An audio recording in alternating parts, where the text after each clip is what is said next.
I see a lot of visual novels or visual novel coded type things from Japan these days. And it used to be that all the visual novels would come out when the system was dying. And now it's like, now they're all coming out at the beginning, the middle, and the end. And Yeah. it's like, man, I can't keep track of all this. And I don't love adventure games that much. But I just want just want something closer to Boku no Natsuyasumi. And thank God, Kazayabe's still making games. Sometimes I'm a bit self-conscious about my personal preference for Japanese games, and I think to some extent, me and I think other people that kind of occupy a similar space as me can end up in a situation where we kind of overly value and prioritize Japanese games without a lot of good reason as to why. That's not to say that Japanese games don't have different, people working on them or values built into them, but I think it can often be overly simplified that something made in Japan is worth our time and attention more so than things that were made outside of Japan. So I wanted to poke the brain of somebody who I felt like was somewhat aligned in the being into kind of like very niche Japanese games and culture at times, while still being, I think, fairly level-headed about video games as a whole. So for this podcast, I'm joined by Ray Barnholt, who is, I think, most known for the retro game podcast Retronauts, being a guest appearance on there frequently, but also known in maybe more niche circles as the Boku no Natsuyasumi guy, because he has been really into that franchise for a long time and made a whole magazine about it at one point, an independently published one. So, but probably about a year ago, I started listening to his other podcast, No More Whoppers, which Alex Fraioli, who's been on the show, is his co-host on that show, and in listening to his podcast, and he has a Patreon show in particular that goes in a lot more depth about kind of his history as a games writer and things like that. I found there was a lot of things he was doing that kind of aligned with what I do for a lot of games, news, research, and things like that, where he's using a lot of machine translation to kind of just dig into various interesting Japanese games that kind of catch his eye and things like that. And also, something he's talked about a little bit about the show is being a little bit more introverted and socially awkward. But at the same time, while he's done that, he still has done larger projects like interviewing the director of the Boku no Natsuyasumi series, or also like getting a cameo appearance on Game Center CX and stuff like that. So this episode's a little broad, but I wanted to talk to him about basically his kind of relationship with Japanese games, kind of why he was particularly interested in pursuing them, and then also talking a little bit about how this kind of seems to have ultimately led to him having, two interactions with people that I feel like are fairly influential to some of his gaming tastes and things like that. What do you think are your like favorite episodes of Retronauts that you've done? I know you've been doing it for a long time, so I don't know if it's hard to remember. There's a couple I remember specifically that felt like you were more invested in, but I'm curious what your thoughts are. I like the ones that I maybe wasn't as invested in. So like when we rebooted it for Kickstarter like 10-ish years ago, I took on hosting for the episode about wrestling games. And I have no familiarity with pro wrestling, really. The only thing, I think I said this in the episode, is like, I recognize it as like a cultural force. And like, I enjoy sort of reminiscing about old wrestling stuff from the 90s, even though I never saw any of it. But I understand, like, as sort of a nostalgic chasing person in the same way with video games, it's like, okay, I get why people are into this. I get why people are stuck with it their whole lives, but I'm not an expert. So I did get some experts, and we had fun because it was also for our patron backer back then, and they pitched a wrestling show, and I was like, well, no one else wanted to do it except me. I was down for it, and so yeah, you just got to call the experts and have some fun with that. So that was real enjoyable. A couple other ones from that run that year was good too, like the Girl Games one, and I might need to listen to that one because I also the podcast coming out next is actually about games for girls, Barbies and Brats specifically. Because I like torturing my audience with just like, congratulations, you're now listening to whatever I want to talk about with somebody. Yeah. So I might need to listen to that one because I'd be curious. Do you know if somebody who like is into, I don't know if you know, like the games for girls genre tag or whatever, but it was somebody who's like into that on the show, or is it more of a outside perspective of games for girls? Well, again, I got an expert for that, and that was Rachel Weil, and she Okay. had the Famicom website, sort of an art installation, Oh, and yeah, I do remember that website. Yeah. Okay. yeah. Yeah. And so she's very much about like positioning, like putting those games in the spotlight as something that was, culturally important and not just a bunch of licensed junk. Like whether or not it was licensed junk, like there were girls and young women back then who loved that stuff. And so we had to basically, that was our thesis for the episode, and that's what we kind of went with. No, I'm glad that was what it came out to be, because yeah, that is a lot of the challenge. I mean, I grew up as well with that stuff and being like, I'm gonna play style savvy and I'm a guy, her kind of thing, Yeah. right? And then eventually it was like, oh, these are just good games. And well, a lot of them have problems, but I like a lot of games that have problems, so it's nothing particularly new for me. Yeah. So I talk about all the time that like my favorite game, I don't know if you know the Dreamcast game, Industrial Spies Operation Espionage. It is one of the Oh yeah. worst Yeah. games I've ever played, I feel like. I could be wrong in that sentiment, but for me, but I love it. It's my favorite game of all time, probably. Not Sure. my favorite, Yeah. but it's really, I really respect so much about that game in so many ways. So I was kind of curious. One thing you said earlier about I think you said nostalgic pursuing. I forget the exact words you Chaser. used. Yeah. I don't Chaser, know. I yeah. was trying Like to trying to what? find some way to put that in Like 2 words. I was actually just doing a podcast with someone recently about PSO, and I was kind of my sentiment is like I don't really like the word nostalgia very much, and I kind of feel like I maybe pushed a little too hard on this episode about that. Um, but like, do you view nostalgia as like a positive thing to go after? Like, I don't know. It sounded like you were contextualizing that the things you like to do are nostalgia chasing, and I'm curious what that means. Maybe if that makes sense. Yeah. Let me think about that, because I'm not exactly sure what I meant either Yeah. just now. But it was like maybe I said that from the perspective as someone who sort of listens to Retronauts and sees all of us as like talking about things that are nostalgic. Yeah, I don't. Yeah, I'm not somebody wrapped up in nostalgia necessarily. I think it's all natural, and people are welcome to be positive about it and talk about their experiences and the stuff they liked back when they thought things were better.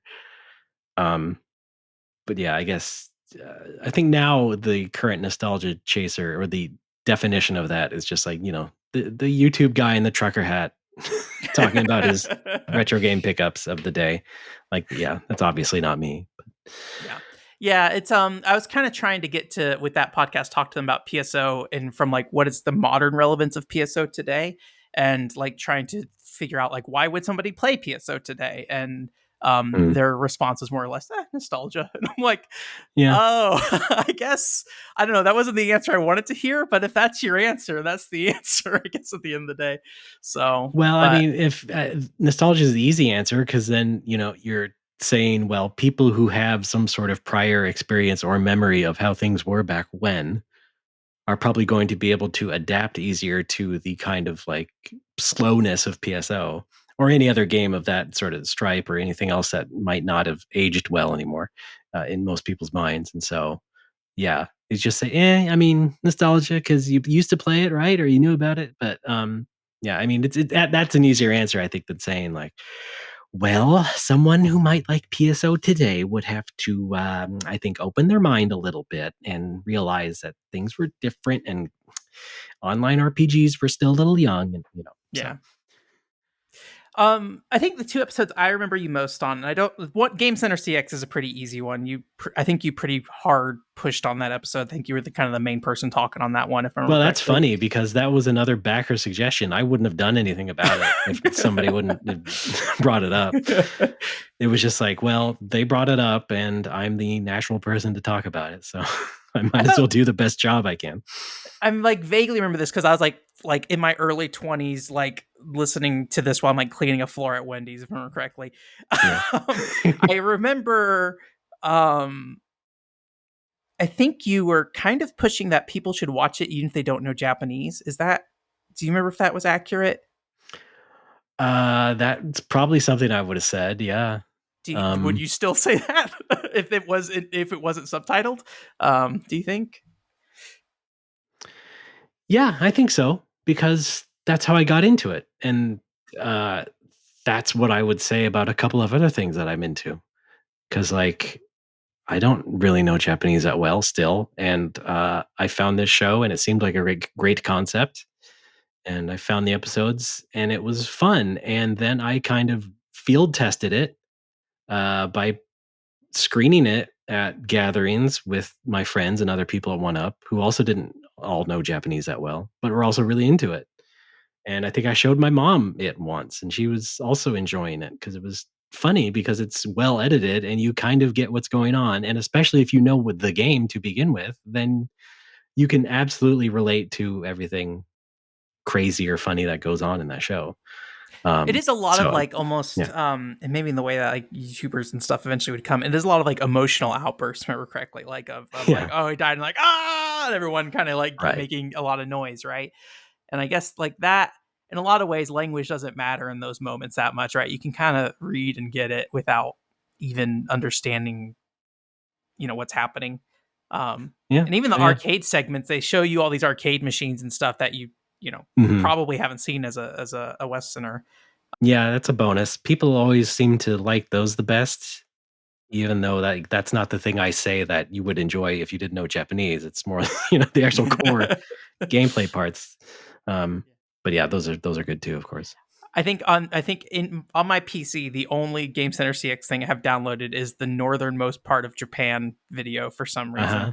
And like Okay. like when my internet is out, sometimes I'll go to that video and All just be right. like, I'm just gonna watch this. So, That's pretty but good. Yeah. yeah, I've never really did a road trip, I think, and so I think there's like some appeal to that Oh. of like, oh, a gaming road trip thing that would be like appealing to me to Oh some yeah. extent. Yeah. So seeing somebody else do it, I guess to some degree tickles the brain, and maybe the way that a lot of that kind of seeing someone do something you'd want to do kind of can tickle your Right. brain on Yeah. like Yeah. YouTube and stuff like that. So It was a fun idea. the other episode, I don't remember the episode of this, so I don't know if there's a specific episode. Just as a read All I right. had on you was I remember you mentioning that you were a Turbo Graphics kid. Is that accurate? No, Okay. not really. Okay. Uh, no, the only part of that is true is that I got a TurboGrafx late when it was like 50 or $60 because they chopped the price off on it. And this Do you was know what like year that would have been? 93 or 94. Okay, yeah. So I just picked it up for cheap and it came with Bonk's Revenge. And, someone who had me wanting the TurboGrafx since it came out basically, but didn't really, get it because of parents not wanting to spend the money. Like, oh, okay, well, now it's cheap. Now now I have some inroad to it. And then it like died, and I think it's because the electrical system in our house wasn't great because I also had a Sega CD die and had to replace that, which was more than $60. But yeah, anyway, yeah. What drew you to the TurboGrafx, like, system initially, do you think? Because you said you wanted it before you got it, right? You couldn't get oh it, yeah, right? I'm sorry, what was the question? What drew you to that system initially? Like, what jumped out at you Oh, versus like a Super Nintendo or Genesis, or is it just another piece of that generation that you couldn't get, basically? yeah, I think on the high level, just loving video games around that time, but also like seeing the magazine ads and all that coverage and seeing stuff China like. Warrior. No, I think like more like Bonk. Definitely the Bonk games was really appealing. And then yeah, I also played. I did have a friend who had one. I think it was a hand me down from his brother or something. But yeah, I played like Dungeon Explorer and some of those other games. And those are really appealing to me. And it was that.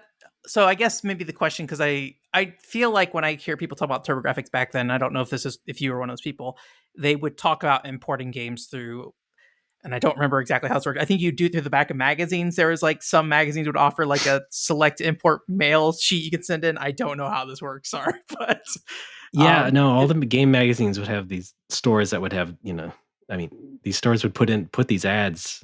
And it was just like lists of games basically. And they would ask you to call an order.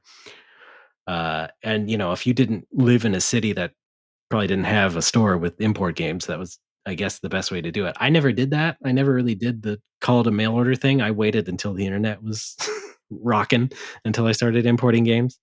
Um, but yeah, that was a common thing. I think if you were older than me, probably an older kid or a college student with more money, yeah, you were probably into that for sure. what were the first games you were importing online? Like what platform? Well, I didn't really start until 1999, And so there's actually kind of two parts to that answer. The first one isn't really like importing to like order stuff, but this is like a few years earlier. So like 95 or 6, I would walk into Fred Meyer, the department store from where I'm from in the Northwest. And in the electronics section, they'd have like a new rack of like $5 or maybe $10 video games. And it was like pre-owned video games.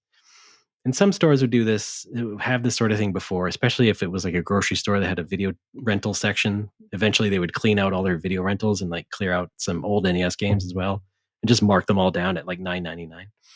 This was a little different because this was like a very concentrated packaged thing that came from a company. So some company, I guess, just had like some inventory of games that they got and just like put fancy packaging on them and sold these racks of like $5 or $10 games to the stores.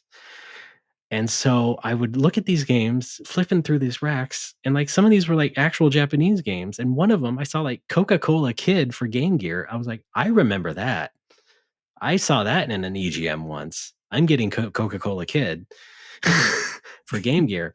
And they had, and also a lot of other weird Japanese games. I can't really remember the weird ones, but they had like more normal ones like Bonk's Adventure. To go back to that, they had the Game Boy Bonk's Adventure. They had like the Chinese labeled version of Mega Man 2 for Game Boy, which is a weird Chinese thing. labeled version? Is that So a worth getting couple, into, or I don't know. I don't well, know what you're talking about, but really okay. quickly, a couple of Game Boy games were officially sold in Asia, Okay. and they just had like translated labels, like little the kanji or hanji, just on the logos. But this was Mega Man 2, and it was the US version. It just had Chinese under Mega Man 2. It's like it was subtitled or whatever. And that was weird, but I picked that up too because it was weird. Oh, Chinese stuff like Adventure Island for Game Boy. So the Game Boy and Game Gear games are really weird. And I was like, oh my God, I've got to get as many of these as I can. And so I did. And so that technically was my first exposure to like import games in person, but not actually ordered from Japan. Somebody else did that and sold it at a markup at the department store. How old were you when So, you came across this yeah, like I said, I stash? think it was like 95 or 6. Okay. So I So, was, sorry, I don't know your age. So. I'm sorry. Yeah, hold on. 12 I or was 13. 5. Yeah. Okay. There we go. Okay, 12 or It's all 13. right. Okay, so you didn't have like your own money at this point, probably. It was like your parents that you were getting to It was buy still my this. mom's money. Yeah. Yeah, yeah. It was cheap enough that I could make a case for it. So that was those. And so now we skip to 1999. I'm 16, and I remember the very first game I ordered was because it had just come out recently, was Beatmania GB. Okay. I Yeah. think, kind of fun fact about that. I think the Castlevania 64 developers were the ones who worked on that. Interestingly Oh enough. yeah, Anyways, sure. I think side it note. was yeah, Kobe. KCEK. Yeah. Um, right. So that was that because I hadn't really played a Beatmania game before. Um, but it was first of all, it was a Game Boy Color game, so I knew it would play in my Game Boy. I didn't have to do any modding or anything, and so that was really easy. And so yeah, it got Beatmania GB, and now I can't listen to that music anymore because I just played it so much. It's just like the repetitive 8-bit versions of that music from the first Beatmania, which is not a lot of music. It's just stuck in my head. Was that your first time But playing Beatmania, or had you played it yeah, in? yeah. So Okay. I played it on like Game Boy controls. I don't think I still haven't played the real thing with like the keys and the little the turntable thing. In some ways, I like to protect that experience of just like I'll be the guy who just played the Game Boy version of Yeah, Beatmania and leave yeah, it at yeah. that, and that will be the I remember you context. talking with Alex mentioning the Dynasty Warriors for PSP. Like, I've been like that too. I think Not I just will with play Beatmania. another Dynasty Warriors at some point, but in that Okay. particular moment, that was I, the commitment I made to myself, was to play that on a PSP. yeah. So So not long after Beatmania was like let's say my bigger coming out as an import gamer when I got a Dreamcast in like May. So May 1999, the Dreamcast had already been out for a few months in Japan. So I got a Dreamcast with Sonic Adventure, Sega Rally 2, and Marvel vs. Capcom. And that was amazing because the Dreamcast would not be out here until September.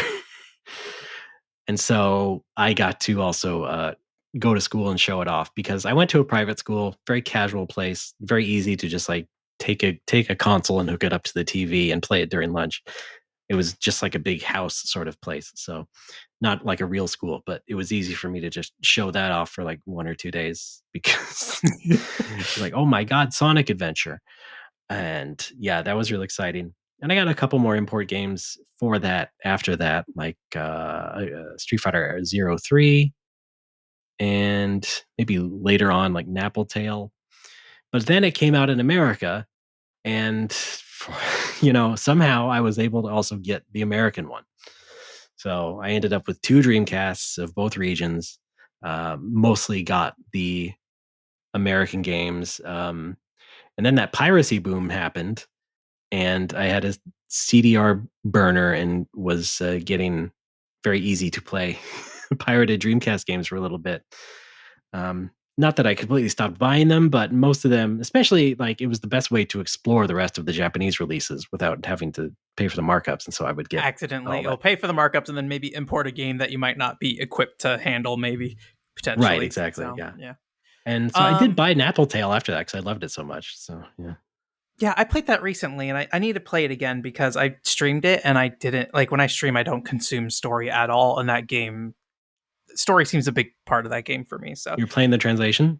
yeah, the fan translation. Yeah, Yeah. so I didn't play it originally as I have played games before without any translation, but if Right. there's a translation, I'll just take it and be like, Of cool, course. whatever. Even if it's like just machine translated, it's like I'll take it for the most Yeah. part. So I'm kind of curious because initially when we talked about buying those games, they were fairly cheap. It sounds like I don't know if they're cheap in comparison to like U.S. games, the ones that you found at that store.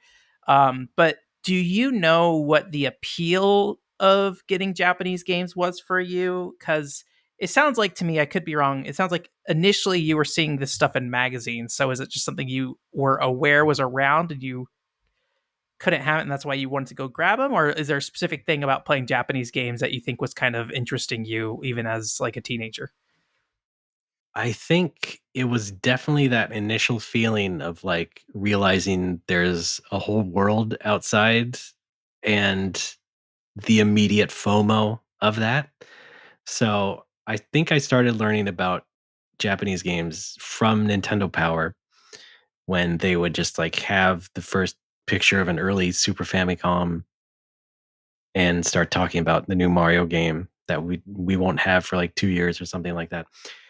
And then, well, that was cool enough. And so I learned about the Super Famicom that day or year, and didn't really learn about the original Famicom. So there was like a hot minute, a few months there, where I thought Famicom meant Super Famicom, and so Mm-hmm. I would get like a EGM issue that would say Mega Man 4 for Famicom, and I'm like, oh my god, what's this going to look like? And then you open the page, and it's just like, oh, it looks like the same thing. I Oh, I thought guess it's not Super Famicom. I found Yeah. about E3 in 2003, and so I thought Mm. next year would be E4, but Okay. E4 Yeah. never came. So Well, technically it did. There was E4 all. oh, E for all, you're right, but that Yeah. wasn't 2004 at the Uh, very least. uh, but then Nintendo Power came out with the Mario Mania strategy guide for Super Mm, Mario World, and it had little historical bits of Mario stuff, bits of historical Mario things in it, and it had a blurb in there about Super Mario Brothers 2 in Japan. mhm. The Lost Levels is what we call it now. And it had a couple of screenshots of it, and I was just like, holy shit. You're telling me we could have had this. This looks so much cooler. I don't know why, but this looks a lot cooler. That I gotta have this. And so it was just like that feeling sort of persisting for like, several years in the 90s after that. And then getting other magazines, other game Mhm. magazines like EGM and Game Fan and stuff who were regularly covering import stuff because I only had Nintendo Power for a few years. Mhm. and didn't really see any early issues of EGM, because like even in the early issues they were talking about 16-bit systems, and I was like, I don't know. But yeah, and then just seeing all their coverage and being like, God dang it, I wish I had some of this stuff. And then you would look at the mail order company ads in the back or in the middle, and they would say you can order a Super Famicom and Super Mario World with it, and Super Mario World alone is $99.95. I'm like, oh, good luck asking for that for Christmas. But oh man, yeah, Do you I I didn't get okay. that gratification until I got the Dreamcast, basically. Yeah.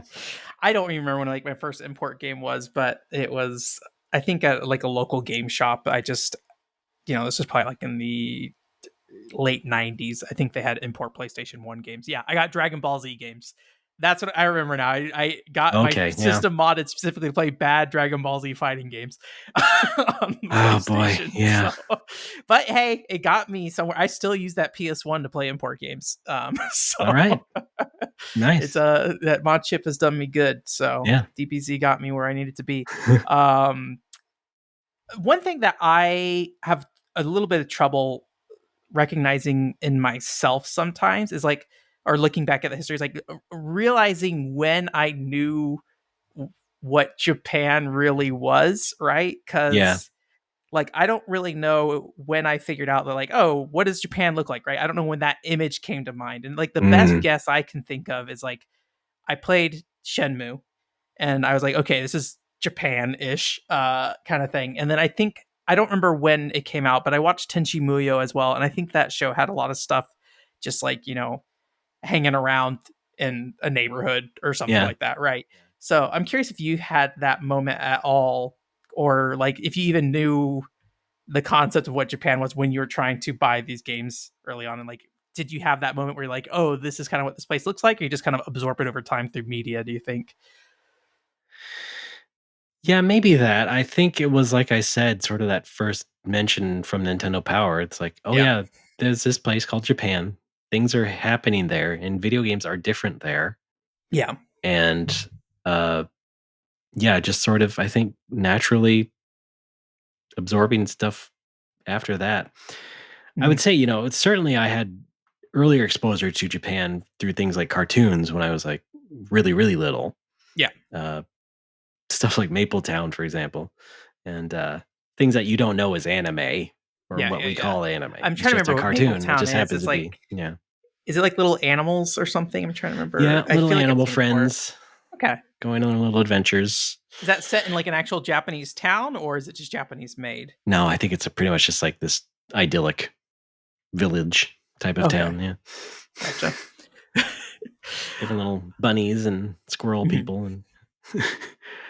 But yeah, I think getting more of a sense of it culturally, or geographically, I guess, as you might have mentioned. I don't really know, but certainly, through video games, I got a better understanding of anime and more Mhm. exposure to it because there was such cross contamination as far as nerds go, as far as Yeah, yeah. video games. And so, like, well, I think it was actually like the Ranma One Half video game, the fighting game for the Super NES that came out was like my first exposure to that kind of stuff. I was like, oh, Ranma One Half. And then I would go to the mall video store and see, like, oh, there's a Ranma One Half video. Let's check it out. And that just kind of got that ball rolling. And then so, you get that other aspect of cultural understanding from it. Um, Do you have but any yeah, like specific like for the anime aesthetic generally or like when or either now or back then or I think, well, I don't know if I call it an anime aesthetic, but I yeah. certainly am a lot more attuned to like that cute imagery. So like going back to Mm. Mapletown, right? Yeah, yeah. Characters with like little dot eyes and stuff like that, uh, or just exaggerated cartoony features and that sort of particular cute stuff that you would see a lot on their game box art, for example, and not so much on ours. Yeah, yeah. Like, I was exposed to that through, I think, things like Mapletown and also, like, certain illustrations in Nintendo Power and other Mhm. stuff that was just, like, peppered in pages and magazines and stuff, and I'd be like, "Oh, that's kinda cool looking. That is cute. I You I didn't like need that better Kirby to than." be mad to sell to you. Yeah. Yeah. Yeah. he could have not had eyebrows and it would have been okay. Yeah. So Yeah. And Sanrio stuff, like, yeah, yeah. I'm into that. Yeah. I think I appreciated that a lot more than, some guy who thought, box art had to have angry Kirby or some muscle dude on it, thought that kids would like, no, I would like the cute stuff from Japan directly, please. It's really weird to look back because like I really didn't start looking at game box arts till probably like the Nintendo 64 era. But looking back at the NES, like everything just has like this vague like D&D or like Saturday morning cartoon look to it when you look at it. It's Yeah. like all and like obviously I think there's like it's kind of weird because the games themselves kind of look nothing like it a lot of times. Yeah. Yeah. And so I've never, I think, been in a situation, at least like as a active consumer consuming games in the modern day, that like the box art and the game don't line up very well. Um, like Oh, there's, yeah. Well, today it's pretty much a solved problem. Like, what you see is what you get. Yeah. although that is a big reason why I didn't play Castlevania 64 for a long time was because I Oh, really hated the Reinhardt on the box and how his model looked. I yeah. was like, oh, this is a bad looking Yeah, CG that was model. really no. Got better for They, that sequel, Legacy of Darkness. oh yeah, A they little have bit better composed. it's a Wolfman on there. Yeah, the Wolfman. Cornell. Cornell, Yeah. yeah. Yeah, it's I don't know if that fixed it for me. I think at the time I just kind of thought it looked really cheap. Which is kind of a weird thing to think about when I was like 9. I'm kind of No, curious like like, why I felt that way. I would think the same things, yeah. Like, I'm pretty sure I was more aware of when things did not look that good or appealing. And I think that ties back into me just sort of having that really affinity for that sort of cute aesthetic from Japan. It's like, yeah, this doesn't look good, or this does look good, and this is, appealing enough. And then parlays back into like what I said earlier. It's like I kind of am design minded. I think because of that, and I sort of appreciate graphic design and sort of analyze it a bit better, especially on a box art. So yeah. Did you feel like looking under the surface and looking at the games themselves? A lot of times, I think when you look back at Japanese games, it's like, oh, you can kind of see where a lot of modern game design decisions were being made there that didn't really make it over here till like way later, right? Like relationship stuff with Persona. Some of that stuff made it over, but Persona kind of made it more acceptable here. Were there like game design things about those games that you kind of felt like appealed to you more that were like more Japanese style game designs? But it's kind of hard to say that because at the same time, like so much of the industry Yeah. back then was still Japan oriented, even the stuff that got localized. So I don't know. Is that a question? I'm going to put that at you. You could say no, it's not a question if you want. Yeah, I mean, that's kind of hard to articulate because I think so much of that just goes down to a cellular level or what we might just call vibes now, is because like you just kind of recognize when a game looks and feels a bit better than the other game does. The Japanese game compared to the American or European made game.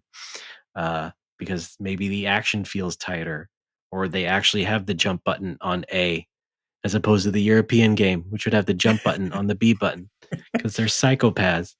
But yeah, I mean, I'm sure it was all just sort of absorbed, kind of through osmosis, that kind of that design sense. And I think you could say that about a lot of people, not just gamers, but people who are designers of games now too. Yeah. Was there ever a point in your life where you're like, I actively dislike Western games specifically? Or like you were Uh, just like Japanese games are just inherently better?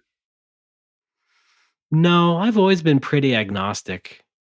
I never took a real stance about that, I think, because I was playing and getting and enjoying things to every degree, basically. So, yeah, in the fighting game craze, like I had Street Fighter 2 and Mortal Kombat. I liked both fine. Um, and today, like I appreciate a Japanese RPG, sure.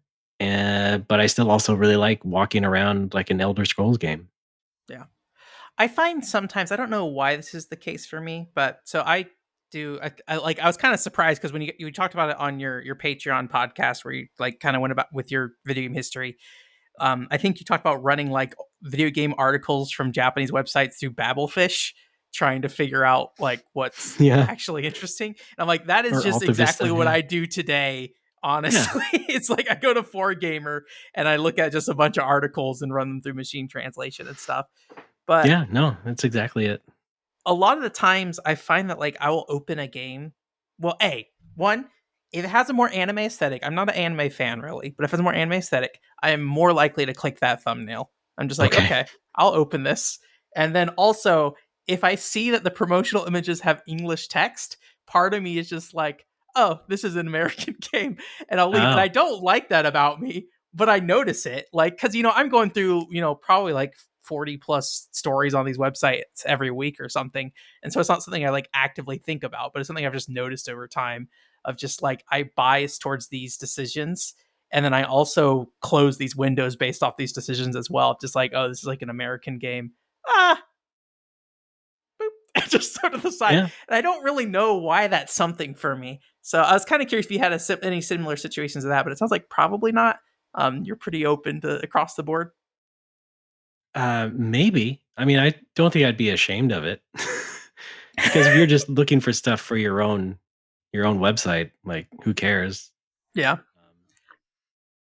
Uh, yeah, I mean, To me, it I feels a really little don't have a good dismissive answer to to that. me, I think. No, it's fine. I think for me, You're if worried like, about you being dismissive, though? I mean, yeah, I think that's dismissive my to people concern. who don't know that you're being dismissive?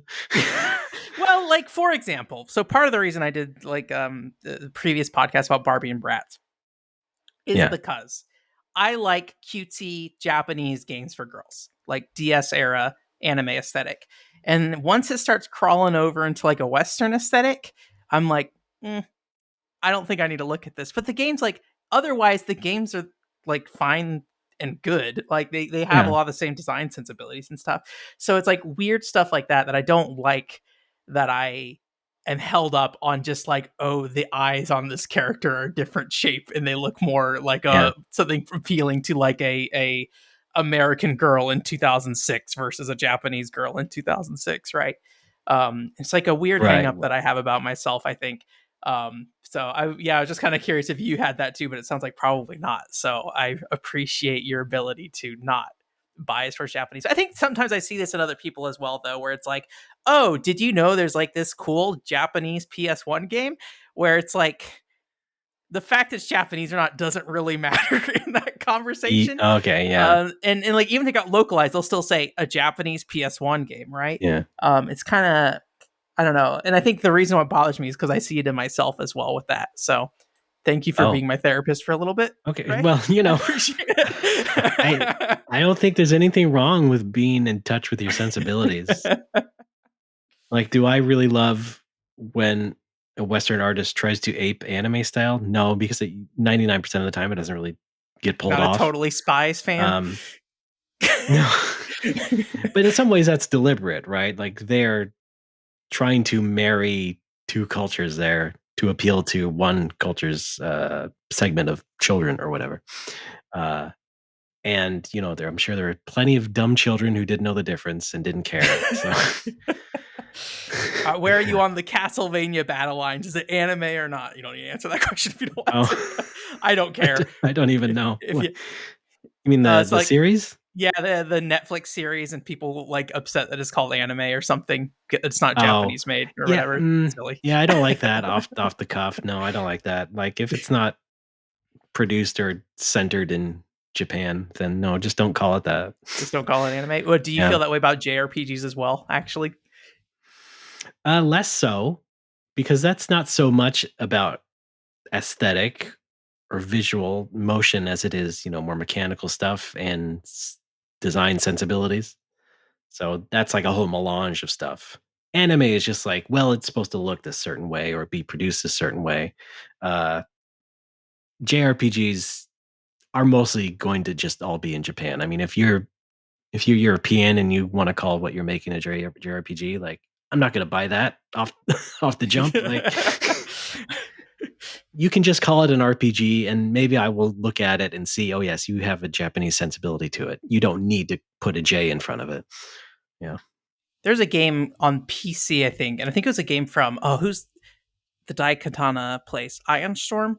yeah, Um, Anachronox, I think is what it's called, yeah, and yeah. I feel like that got called JRPG a lot, but just because it was a turn-based RPG maybe. I Oh, don't know yeah. for sure, but just that was my impression. It's just like, oh, it's turn based and not like most Western RPGs that are more like, I don't know. I think of like that era, maybe like Baldur's Gate ish back then. Yeah, yeah. But I think yeah, a lot of people were into that game for those reasons, but I think, if they were trying to use JRPG, they might just be searching for a descriptor and not necessarily calling it that, not slotting it into that, genre, that umbrella. so you imported a lot of Japanese games, Yeah. or and bought some at a shelf at one point as well. Somebody Uh-huh. imported it for you. God brought it himself to you. Yes. Um, when was the first time you went to Japan, or like did you? Maybe part of that is like, when did you feel like you want to go to Japan for the first time? Because I think, correct me if I'm wrong, I know you went Oh, to Japan yeah. recently. I don't know how many times you've been to Japan.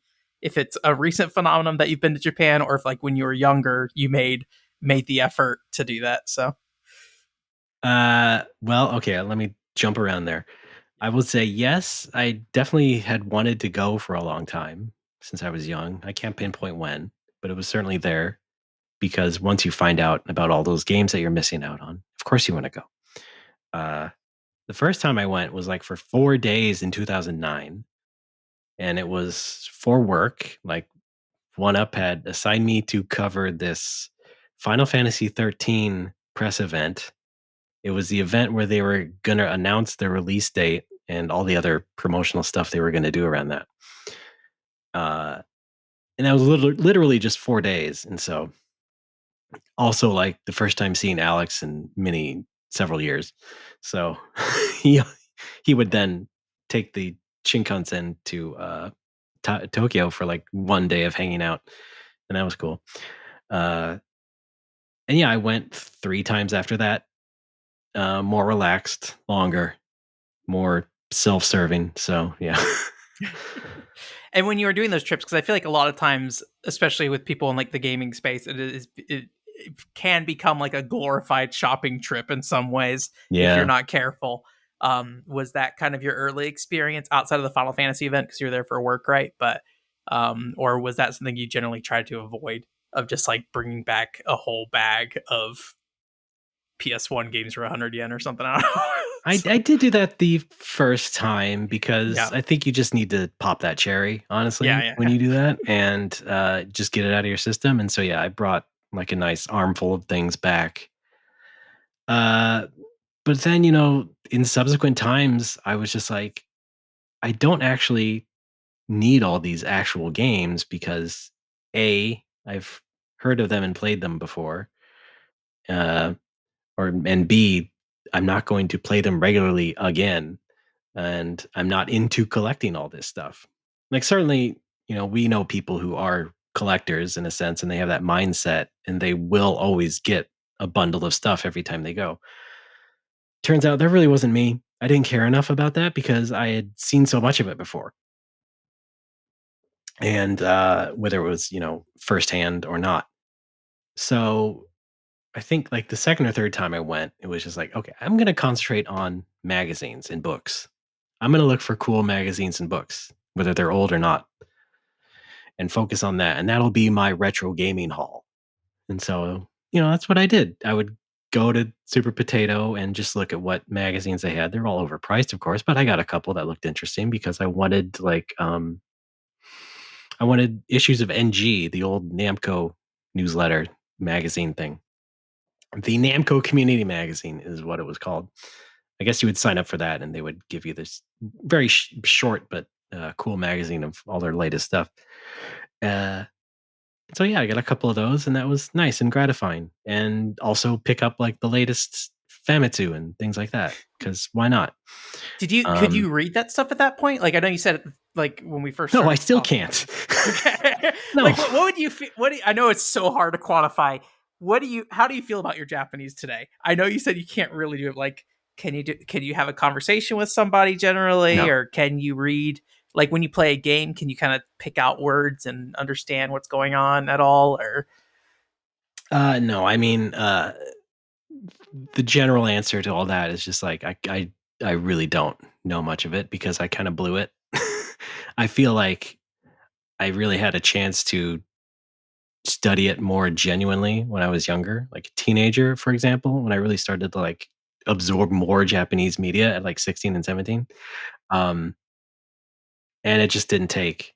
And it did not take for like 20 more years. and, so yeah, I haven't studied it in any real way, in any uh, real way to make it stick. Certainly, I know some phrases and things like, for example, on this most recent trip, just a couple months ago, I was the one who had to.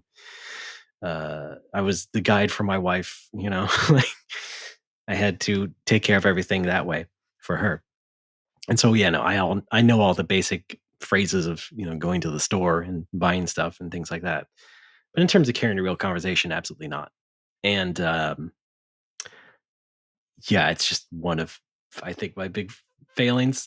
It's like, Jesus, I wish I had really studied it and at least read it. Like, I think reading it should be the thing I should have and should still focus on, because like that was my whole thing for so long, was reading stuff on the internet and the magazines and all that. Um, but yeah, generally it's not that good. And so, when I grab stuff, when I buy stuff in Japan and take it home, it's ornamental for the most part. It's a trophy, but it's cool stuff that I want, because that's just, that's what we want. And that's again our sensibility.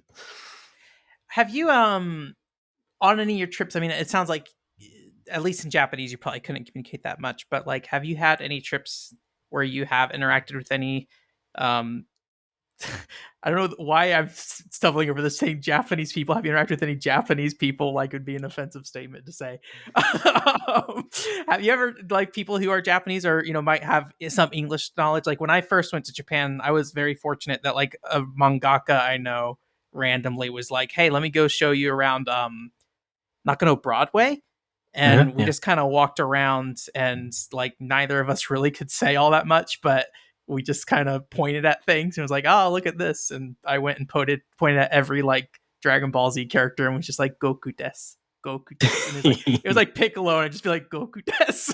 He's like, But it's just like correct, yes. yeah, it's just like a weird little thing to do without like, being able to really communicate. I'm curious if you had any experiences that might have been like that, or were you either totally alone or totally with somebody who was like a English speaker that was like Yeah, an no, American like Alex.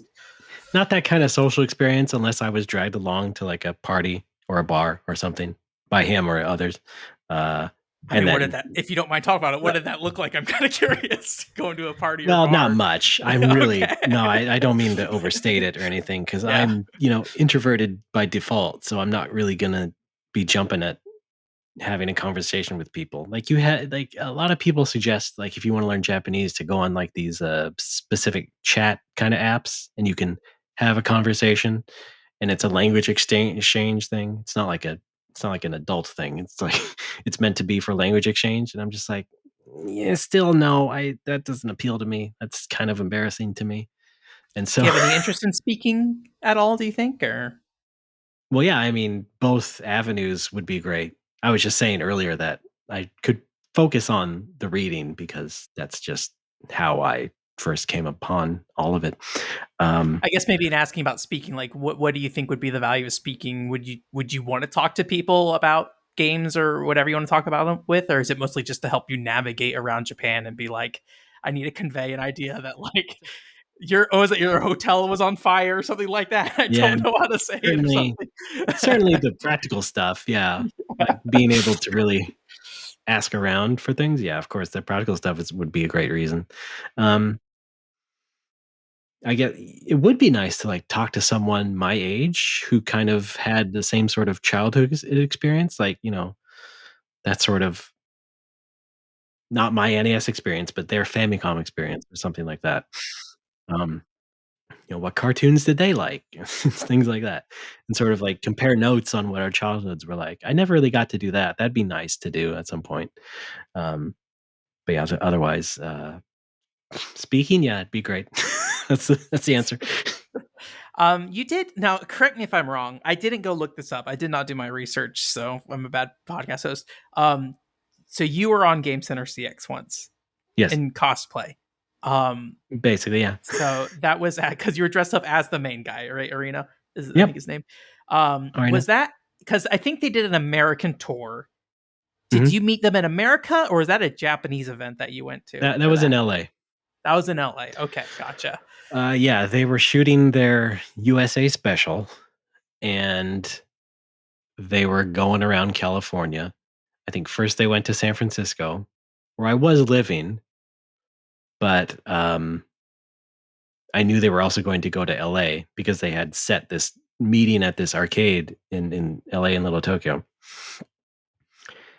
And I knew they were going to be at the Musée Mécanique in San Francisco, which is like the old timey arcade, but they also have actual video games there. And so I did go there. I didn't interact with anybody there.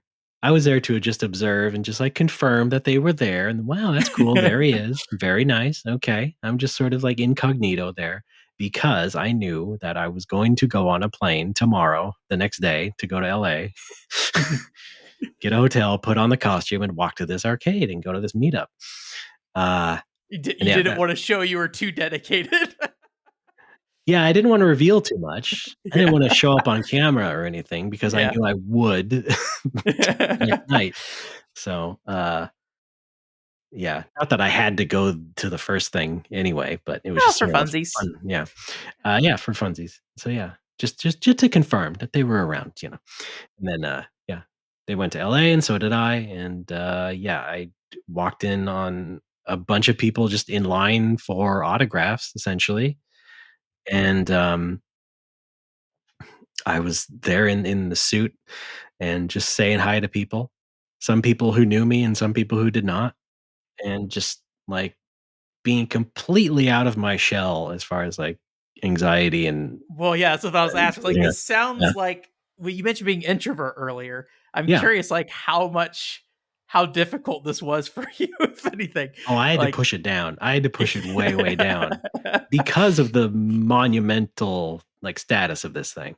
yeah. Like, I knew I could not screw it up too much. I still kinda screwed some stuff, but, anyway, yeah, but no, I would talk to people, and then, I got in line and was nice enough to wait in line with everybody else. I didn't try to cut or anything. And then I finally, go up and meet Arno, and that's what you can see on the show there. It's me just trading business cards with him and, uh, speaking into the camera. Again, that's what I screwed up for a little bit about the kind of fan I was and In English, things or of that did you nature. try to do anything in Japanese?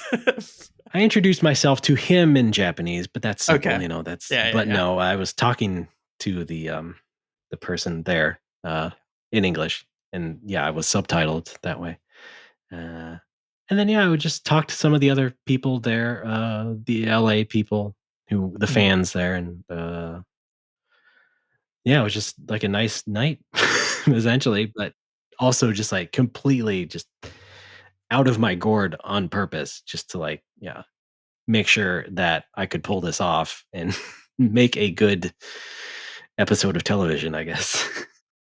Even though I don't show up until like the last 10 minutes of the actual broadcast, but yeah. I was curious because like I think in that situation with you cosplaying and stuff, it was like, okay, Yeah. pretty much guaranteed you're gonna get on, right? Oh, yeah. I had somebody at the airport, the whole Japanese thing, getting stopped at the airport, right? And they're like talking to me, and I was just like, "What's your favorite Famicom game?" And I Wait, you said, mean the TV show thing Yeah, there's like some where they TV stop show p where they stop yeah. people at the airport, yeah, Why Are and You in like, Japan where they stop people? Yeah. I'm yeah, I so glad forget. I missed that. I never seen those people, thank God.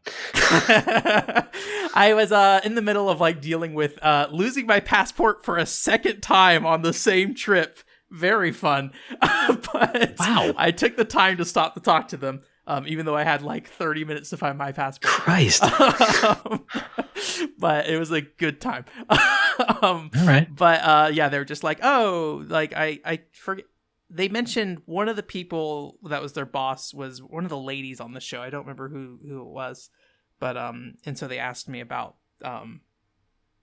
my favorite Famicom game, and I told Yeah. them Mysterious Castle Mursame, which I think is probably still the answer I have. But I couldn't remember Okay. the Japanese name, so it's just like, okay, there's no real good reason other than just, oh no, it feels good. I think. Yeah, just name something.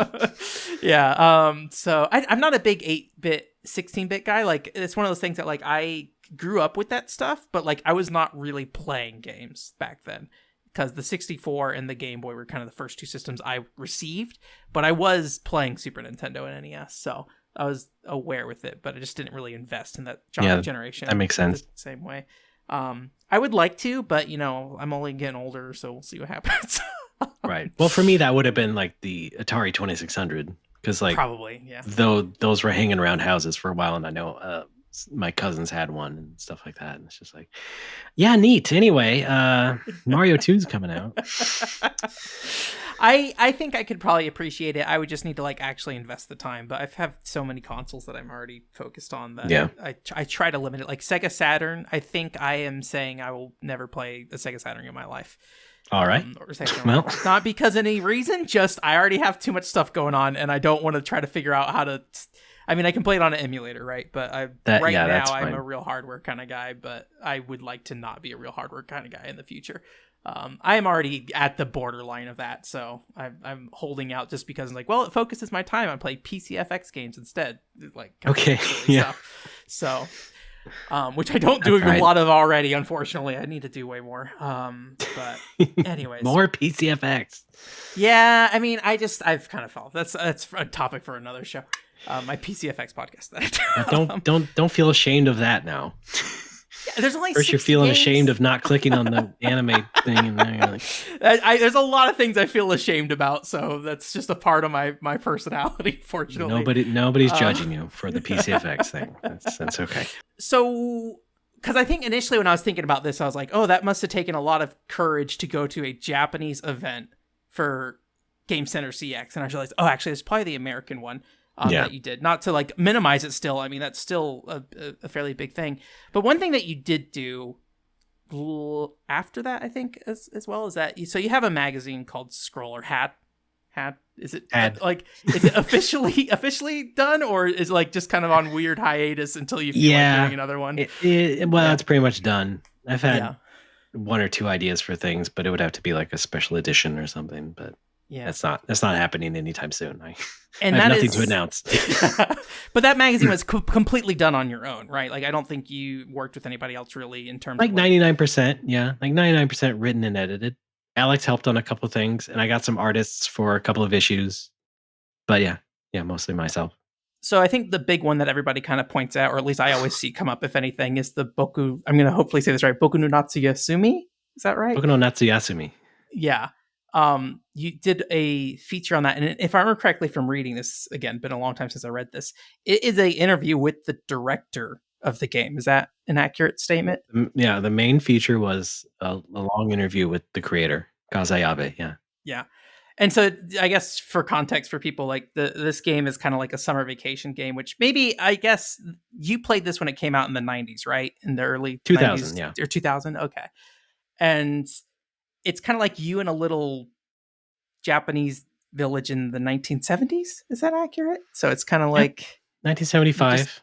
Play like a little 9-year-old boy who is sent to his aunts and uncles' place in the country. It's just kind of wrapping back a little bit, but like, when you played that game, did you have like a context for that setting already? Or is that kind of your first experience of like that kind of like countryside kind of thing, Japanese countryside kind of thing? I grew up in Northwest Washington, sort of in the woods. I mean, not really like deep in the woods or anything, just like off a highway. And that was in a house, up towards the hills a little bit for most of my childhood. And so, and just being around Washington, like I had that kind of natural affinity for natural scenery. And so I found out about Boku no Natsuyasumi a little bit after it came out in 2000 through the Tokyo Pop magazine. So Tokyo Pop, most people know them as like an old anime and manga label company in this country. But they had started out with like a magazine, a manga anthology magazine, originally called Mixzine. So I think the company was called Mix, and they changed their company name to Tokyo Pop. And it was a free magazine. You could just subscribe to it for free. And okay, great. And then we kind of later find out the guy in charge of it was kind of a kook. But nevertheless, I got this magazine for free. And in the September 2000 issue, which I think might have been the final issue, or maybe the next to last. Anyway, there is like a little column review preview thing on this game called Boku no Natsuyasumi, and I'm like, holy shit! This just two screenshots of this, and I'm like, this is the kind of thing I would totally be into. This kind of framing of natural scenery in an adventure game of this style. I'm like, this really speaks to me, even from like these two screenshots, and I immediately try my best to buy that an import copy. Not that hard, but uh, I also didn't have an easy way to play PS1 imports and stuff, so I had to finagle that with like some tricks. But yeah, then I get the game not too long after that, and it's just like, yeah, this it almost exactly was what I was imagining in like that interim, like how this game is presented, what this game looks like, how this is going. This is perfect for me, and that's really the genesis of all that. I don't know And if part of this comes back to you mentioning like design earlier, but do you think that plays a role in how much you appreciate that, like the aesthetic design, similar to like Maple Tail? I don't remember what it's called. Maple Town. Town. Yeah, yeah. A little bit, because people always compare that game to like Ghibli movies, because Ghibli movies Okay, also have a lot of like natural scenery and backgrounds and stuff. I I haven't could really see that seen comparison, I more than guess, like but one Ghibli movie, so I don't have that frame of reference. The frame of reference is like where I grew up, and so it's like very much like easy for me to like appreciate that. And so as far as like design type stuff, a little bit. I liked how it had like these white text boxes and it was sort of made it look like a picture book in a way. And then he changed it to black. I'm like, what are you doing? I don't think it's better. I think I asked him that and he was just like, yeah, it looks better. I'm like, yeah, more readable, whatever. Doesn't look like a book anymore. Come on. Anyway. Uh, so I was really tuned to that as well. Uh, but yeah, not so much like graphic design as it was just like seeing those painted backgrounds with the natural scenery and everything. It was like, yeah. yeah, this It's reminds kind of me of being a kid. interesting that yeah, it is a nostalgic experience for you because I think kind of the joke around Boku 2 was like being nostalgic for Japanese childhood as an American or something. But it sounds like in your case that was maybe actually true of just like What do you the mean enough as pieces an were there. American? Yeah, being an American who is nostalgic for their Japanese childhood kind of thing. Oh, and no, I mean, what are you referring to? It was Was it for me? Boku. Somebody was just making a joke about Boku too. I Oh, remember okay. Oh, seeing I it see. when that was coming out. Everyone being nostalgic about that. So, Oh, I see. Yeah, so I thought you it's meant kind the of funny specific that thing. you're like, actually, this does fit that. It aligns enough. The childhood experience of navigating Yeah, around or exploring the wilderness. Maybe I is mean, that accurate statement? yeah, it really, yeah, it was first about the scenery for me. It really didn't have, it wasn't about Japan. It wasn't about appreciating Japan from afar or anything. It was like, oh, this looks like the images in my head of my childhood. That's all. It's not like, oh, I want to be a Japanese boy specifically. No, I was that kid around the trees. I get it, and I like it for that. Um, yeah, the Japanese whatever cultural stuff is in there is just kind of like extra for me. It's just, I wonder if like I would also assume that to some degree because like when I grew up it was very much like I lived in Las Vegas, right? And so it's like, oh, here's the neighborhood. I mean, that's where I live now still, but I moved around a little bit. okay. You And and Frank Cifaldi. oh really? Yeah, he's from Vegas. Yeah. Oh, I didn't know that. Um but yeah, the like I'm living in a like a suburb kind of thing. I don't know how to classify different zones in a town, but it's a neighborhood with like a road, and you go up there, and there's Yeah, a bunch of there's so houses many. around, right? Everything's a suburb now. Yeah. Yeah.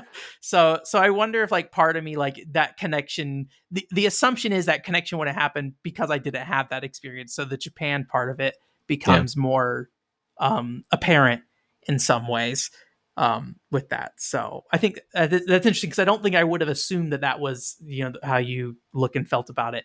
I did read your like really old review on two, I think, but I'll be honest, I Okay. don't remember anything Back on about what Crunk you Games or wrote. whatever. Yeah, I don't remember where it Oh was at yeah. honestly, but it was back when I was playtesting it for Hilltop, and I feel Hmm. bad because I like Attack of the Friday Monsters. But the thing I like about Attack of the Friday Monsters is the dad's story in that game. Yeah. And all the story stuff in Boku 2 is, I think, in the same vein. Like, I think they have very similar storytelling and stuff. But it kind of was like I didn't really need that again. And so I felt bad because I played Boku 2 and was like, okay, that's a game. Okay. Yeah. Interesting. Yeah. Yeah. But I don't think I appreciate it in the same way that, like, I think a lot of people appreciate the exploration part of it, right?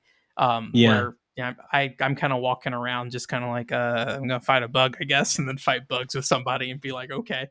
Wow. But Yeah. I think I have a hard time with games like Grand Theft Auto and stuff. So I think I have a lot of Oh. difficulty making fun in games, right? I think I Oh, need I fun see. to be Okay. delivered to me a lot of times. So and that's why I think I have a harder time with open world games too. I don't know if that's true, but that would be my assumption of why Boku 2 is harder for me, is because the appreciation wasn't just kind of like handed to me a little bit more directly. And Huh. whether or not that Yeah. needs to be is a whole other thing, right? But I think it's just like Yeah. different design things. So Right. I mean, in those games, there's a story to it, yeah. but you have to go find it, and you have to like keep track of it essentially. Yeah, Uh, yeah. But maybe I mean like more the appreciative of the scenery and stuff like that. Those are yeah. things that the game doesn't necessarily tell you to appreciate very much. You can appreciate it. It's very indirect. Yeah. Yeah. I mean, the Yeah. way it shows, the way it frames every angle and everything. Like, Yeah. yeah, The it's one telling that you that, but just not directly. the one that made a really big impact on me, if anything, the one thing I remember from that game that was maybe the big thing was when you go out into the pier and you look up at the wood post, and it's just like a drawn picture of a wood post that's like really tall up.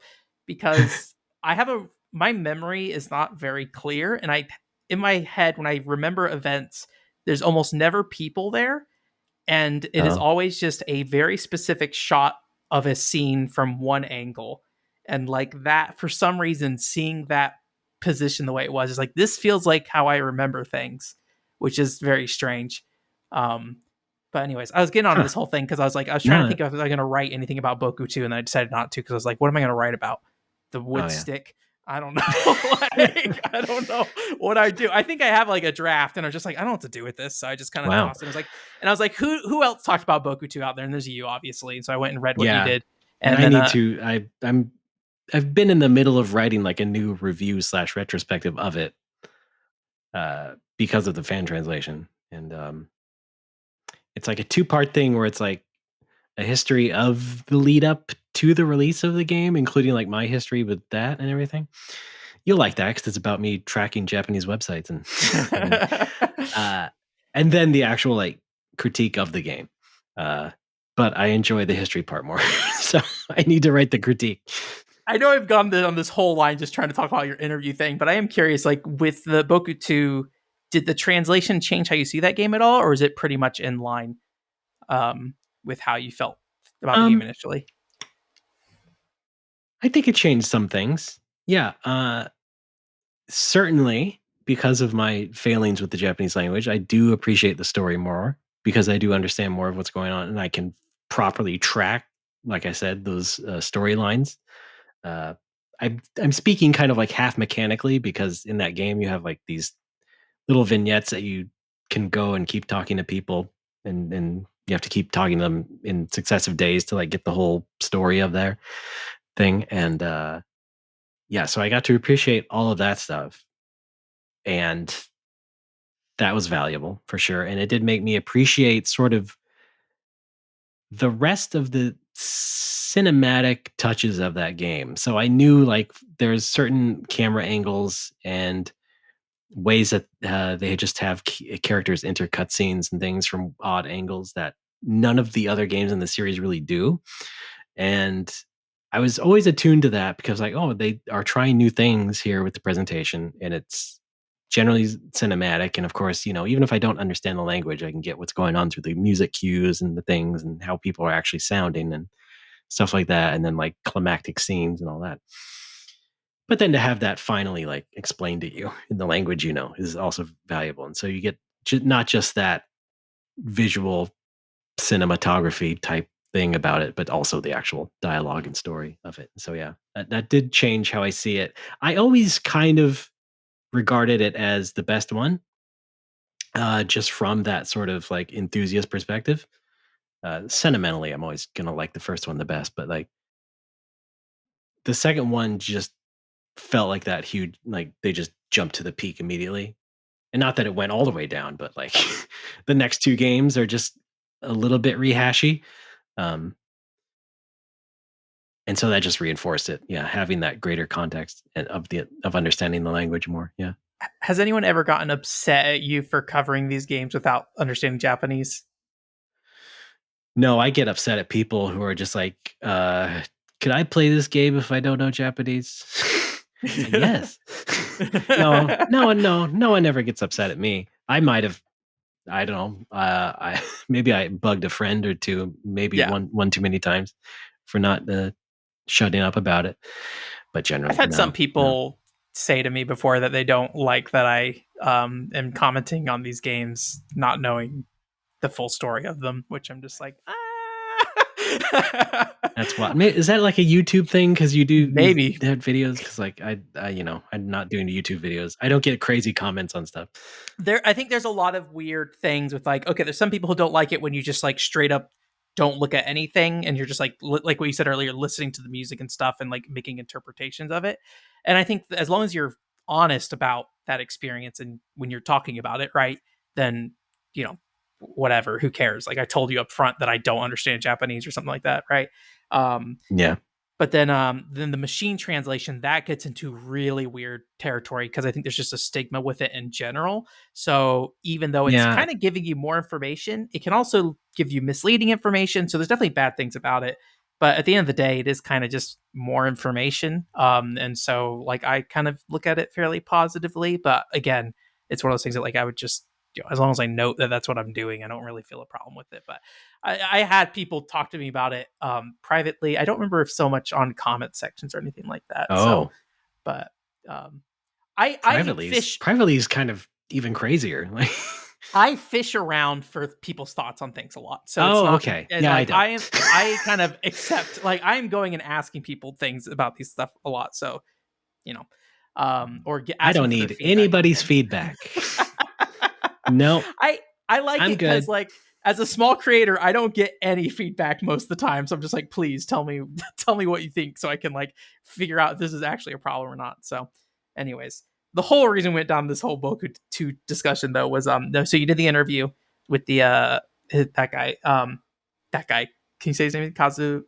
Kazayabe. Kazayabe. Ayabe. Um I'll let you say it from now on. Okay, fine. So I don't get it wrong again. But to me, so you've talked about like being an introvert, having anxiety. A, how did you even get to the point that you could talk to this guy? And then B, how did you go through this process of like stomaching the like you're putting yourself out there in a way to get to that point that you could talk to him directly about this? Yeah, well, I think it wasn't that crippling or anything. Just to give you like the quick answer, it was all right. But yeah, I did have to try a couple of new things there as far as like outreach and going above and beyond myself a little bit. But it was a dream. It was a dream to want to interview that guy because who the hell else in this country would? I am the only person I can confidently say that I know who puts as much interest and effort into these games in this country that I know of. Was he And so, surprised by you even existing as a foreigner oh, into absolutely. I think it yeah. all started when like he first appeared on Twitter, and then like I showed him a picture of like all of my Bokunatsu stuff just stacked up, like all the games and books, just like, hi, big fan. And then, yeah, he loved that. And we had a little bit of a Twitter friendship there for a little bit. And then like Did he I speak also English or did no, no, no, you no, no. No, it's all it's all a big barrier. like what does that Twitter friendship look like? I guess maybe that's the question. So Well, some of it's machine translated, but I also just want to say in general, like I've always been very diligent about the machine translation. Like I just don't go to one website and I just don't do it once. Like I'm very, very diligent about multiple passes, backwards and forwards, different websites, different sources and ways to do it, and then like self editing from that. And and so that's a process, but it is, the most the way I make myself confident about I do talking the exact to same these thing. people. Yeah, So yeah, I feel like, yeah, just doing it once is like always the bad idea. So yeah. you gotta run it Do through. not do that. Yeah. Yeah. Then I added him on Facebook, and so we became Facebook friends. And I think also I'm like one of the few American people who's like his Facebook friend. And then when I got the idea to do the magazine about him and the games and stuff, like I messaged him on Facebook first, and I got some help from Alex to like write this actual like letter to request like, hey, I'm doing this. Would it be cool to come visit you? And so on and so forth. Because oh well, actually, on my second Japan trip, because the interview was the third trip. On my second trip, they were coming out with Boku 2 for PSP. Mm. And I thought, well, here's a chance to try and interview him because it's for promotional purpose. The game's just coming out. And so we have our contact at 84 who sets up a lot of Japanese interviews with One Yeah. Up and And, stuff and and all that. so you were with One Up at this time when this happened. Yeah, Yeah. in Yeah. 2010, that was 2010 was that trip and when that game was coming out. And so I guess they reached out to Sony or whatever, and I guess the answer back from Sony was like, "What's the point? Why? Like, Yeah. why are we talking about him for an American magazine or whatever American website?" I was like, "Okay, well, fine." Um, but then a few years later, I decided to just try it myself and ask him directly because Albie he is kind of a easygoing guy, Mm. and I learned this, from his Twitter stuff and everything, and um I just asked him directly, "Can I come interview?" And he's like, "Yeah." Sounds great. We're Plus we're wrapping up the English version of Attack of the Friday Monsters. It wasn't called that at the time, I didn't even know there was a localization yet. So I learned it first from him. And I was like, "Okay, great. Let's go chat." And so like that was just crazy. And again, through 84's help, we set up the interview and the interpretation of the interview and all that. And yeah, that was just a nice trip where I took my camera and made sure I had everything set and ready to go. And sure, I did my own little shopping when it wasn't the day for the interview. But then, yeah, it was like a nice little pilgrimage. I mean, not to make it sound too floofy, but I guess pilgrimage would be the right word to like finally go to their office that I'd looked at on Street Yeah. View for like a couple of years. I feel like that's Uh, way better because I went to Hunex's offices and I was like taking a picture. I was like, I feel like a criminal because nobody asked me to be here. And I'm just yeah. outside this office taking pictures of it. But then, it's so crazy to like actually go up the stairs and go in and say hello. And there he is. And there's the people working in the back that we can't talk to. But yeah, he's there. He's got some drinks from 7-Eleven for us. And we're just gonna sit at the table and talk for what turned out to be 4 hours. And so like I got 4 hours of tape of just this whole interview. And yeah, just supremely gratifying, absolutely like the dream realized. And yeah, turned into the magazine that you can see. Are there any other games that you think you would be interested in doing something like that with? Not saying like, it's realistic, but is there something that you personally would be like, I would love to go do an interview with this person for 4 hours or something like that? It's a really Maybe not good necessarily question. 4 hours, but 'Cause yeah. Well, like on that first trip, I got to interview like Goichi Suda and Mm, but a lot of people had talked to him at that point, but I'd still, admired him. So I think No More Heroes 2 was coming out. mm. Um, so that was like a promotional thing. But there was another guy, not so well known, uh, Ishida from Taito, who had created Space Invaders Infinity Gene and then Groove Coaster. Okay. Groove Coaster wasn't out at the time, but like I we somehow just got in touch with Taito and set up an interview with him. So I Mhm. got to chat with him in their office, and that was cool. And that was that first Japan trip, and that was also a little bit gratifying. Um, Would you say that any of those are like as personal as the one as no, the Boku one? Yeah. but I think that's maybe what I'm leaning towards is like, is there yeah, somebody that you personally would be very appealing to you to potentially? do someday. I mean, it's okay to I, say no. This is the one. So I'm thinking. By yeah. retelling that story, I was hoping to jog my memory, but Oh, sorry. no, it's okay. It's not your fault. Um, I I mean, wasn't reading what you're trying to do and doing that story. So that's okay. I wasn't picking up what I'm putting down. Uh, I don't really know, but what I can say is like Mhm. my second favorite video game is Panic for Sega CD from Sega. Oh, that's the little like kid with the baseball cap, right? Yeah, Is the it's pink one? barely a Okay. video game. So Yeah. when you talk about, you liking janky stuff that nobody else likes, like that is my prime example because it's just a thing where you push buttons and you get to watch cartoon scenes play out. But it's beautiful because it's pixel art and everything, and it can be very funny. But like there were three main creators behind that game, one of whom was like the game development guy, and the other three were like from show business. So one was like an anime animator and like and his cohort was like a film writer and also like a comedy troupe leader guy. And then the third was like another showbiz guy who had it's kind of like Spike Jones. He does like Spike Jones type music, like the original, trumpets and horns, kind of goofy music. K Tani was his name, and two of those guys are dead. Okay. And one of them I'm sure is hanging on, and the fourth guy, the original like guy from the original developer, I have no idea where I could even find him because that developer doesn't even really exist anymore. But it's a game that ostensibly belongs to Sega. But who at Sega am I gonna possibly have to talk to and get in touch with?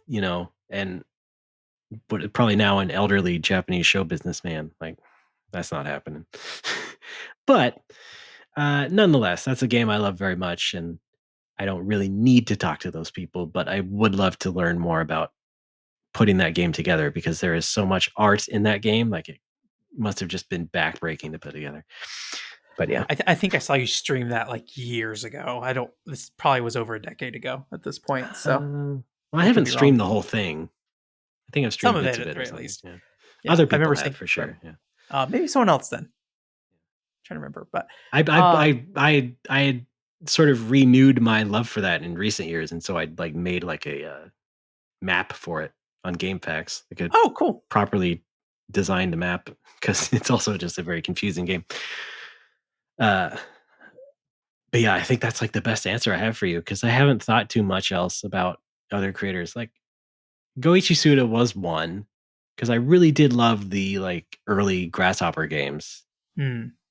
Like but silver case or the like Silver Case and Flower, Sun, and Rain, okay, yeah, uh, which I was super happy that got localized on DS. It was originally on PS2, but yeah, hmm, so I really admired him, but I think Grasshopper's output didn't meet with my sensibilities anymore, and so it yeah. just kind of like fell by the wayside. And so uh, I did get at least I think one interview from him, so it was something. Um, I always felt like it was hard, probably, if you were like interested in talking about like someone's history with that, is like they're there to promote the game. So it can't be like, oh, I'm just going to talk to you about the yeah, silver case. yeah, and that's So, why I the mean, Ayabe thing was so great because it was just yeah, absolutely personal, no PR involved or anything. It was just we're talking about you and your games. Let's do it, and that was yeah. really just like ideal, right? Suda, it's got like, Um, how many beam katanas are No More Heroes 2? Yeah. I Tell ca me. I can't be writing Suda on Facebook and just being like, "Hey, let's meet up." That's not gonna happen.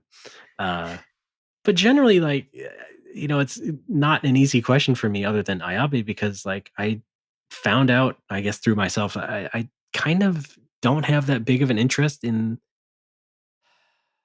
it sounds mean, but I just don't have that much of an interest in talking to the Japanese creators that much. Hmm, I think some of that is just circumstantial or no, I think some of that is just consequential, just based hmm, on absorbing all these games through my childhood and up until now. It's like you don't know who make these games yeah. really, other than that they are Japanese.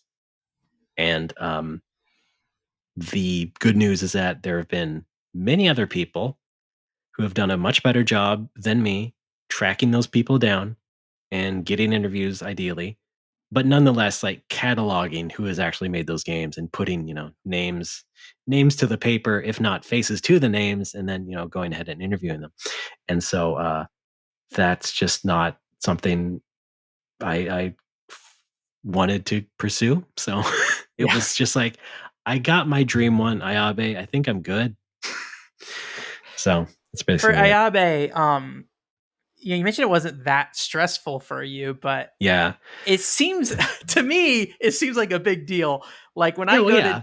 yeah, because like when I go to Japan, I sometimes will like look up dojin like convention websites and stuff, and it's like this website looks like it was built in like the early '90s, and I Uh show up huh. and it's just like a Pretty Cure event, and I'm like I don't know anything about Pretty Cure, but I'm here to look at people who drew stuff, right? Wow. Okay. And it's very nerve wracking though.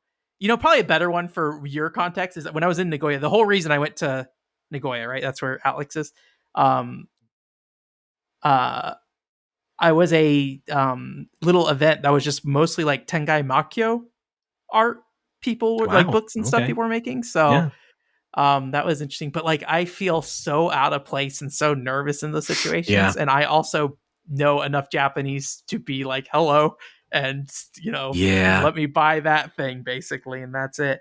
So to me, it's like a very nerve-wracking experience. So I'm kind of surprised here that like in this case, somebody you like made the games that you like was the developer of this game that you like hold so highly, but maybe because the fact that you just had kind of an onboarding process with them where you talked on Twitter Exactly. and stuff like Yeah. that. Yeah. Where I'm just I knew showing up he in was a like little bit. random person. So Yeah, I knew he was a little bit more open than yeah. other developers. Um, but I think the difference between what you're describing and what I'm describing is just maybe like a difference in intimacy. So like Yeah. I would be like you also and like be pretty nervous walking into like, an open space like that. Cause Yeah. like I get like that in a restaurant. I'm like that in a store even because I am the white guy tourist essentially. And Yeah. so, yeah, I would absolutely feel the same way as you. But if I'm being let into someone's office and I'm only really talking to him and it's Yeah. just the three of us, like I know I'm in a safe space. And the nice thing about the situation, you have a translator too, right? So like Yeah. anything that needs to be communicated in that process, Yes, of course. that There's can be definitely that because safety net. yeah, you're not going around his office and pointing to all the Boku stuff and saying Goku des, and that's the only communication Yeah. you have. Exactly. Exactly. Yeah, So so that safety net helped there. Uh, but oh yeah, I would be the same way if there was like some sort of dojing event I wanted to go to. Yeah. yeah, you should try it sometime. It's weird, Maybe. I don't but I don't know. Yeah, it's a confusing experience, but I was able to figure it out, and I try my best not to get in people's way. I'm always Yeah. terrified of Yeah. all that. I Absolutely. I so correct me if I'm wrong. Is this kind of the only Japanese person you've talked to on Twitter, or are there other people that you talk to in like Japanese communities and things like that, Yeah, developers or pretty not? much. Yeah, Okay, I pretty much. definitely I have gotten to the point where I probably foolishly make a little bit more contact than I should with a lot of Japanese communities now.